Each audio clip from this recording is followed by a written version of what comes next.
Assalomu alaykum hurmatli ijtimoiy tarmoq foydalanuvchilari, hurmatli do'stlar, ijtimoiy tarmoqlar orqali Gulira'no Qosimova ismli Farg'onada bir maktabni direktori bo'lib ishlagan bir insonni videolarini juda ham ko'pchilik insonlar ko'rdi.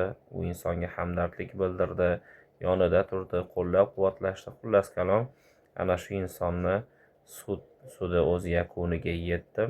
Suddan so'ng u butun jamiyatdoshlarimizga, millatdoshlarimizga, xalqimizga, hammaga rahmat aytdi va biroz yig'ladi. Hozir mana shu videolarni qisqagina ko'ramiz, tanishamiz va ana shu insonga o'zimizni iliq fikrlarimizni bildirib qolamiz degan umiddaman.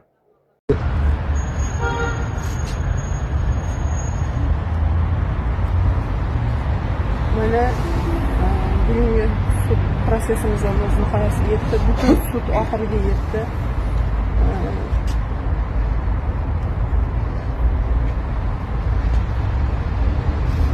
2 oy davom etgan suddan keyin sudlanuvchilarga hukm o'qildi.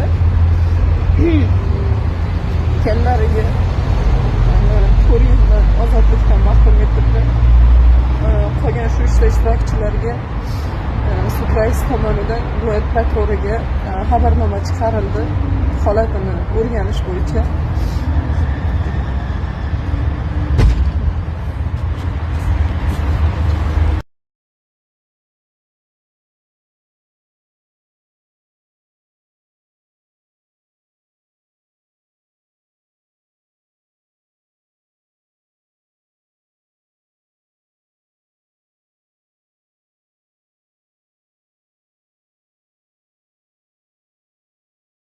Mana hurmatli do'stlar, videolarni birgalikda ko'rib tanishib chiqdik. Ilohim yurtimiz tinch, osmonimiz musaffo bo'lsin.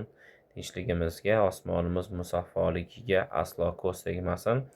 Kelgusi videolarda sog'likda, salomatlikda, go'zal bir holatda diydorlashish barchamizga nasib qilsin.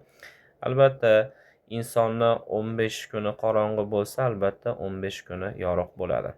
Albatta biz bu narsalarni bilamiz, tushunamiz va tanamiz bilan his qilamiz.